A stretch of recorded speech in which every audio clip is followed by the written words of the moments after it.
Hello, traders. Today is Monday, July 21st, and this is my analysis for the US dollar index, and we're going to start off on the daily time frame.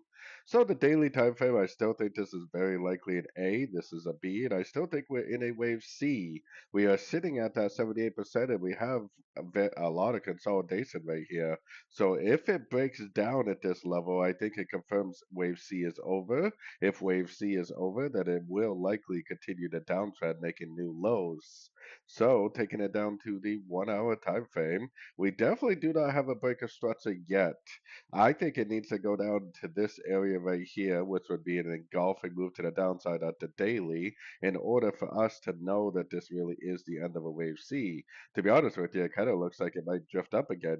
This could be like a 1 or an A, then it makes like a crescent to that move down, like a B or A2. Then, if we're lucky, it goes down and takes out this structure in a wave 3, or maybe it goes down and makes a wave C and then reverses back up.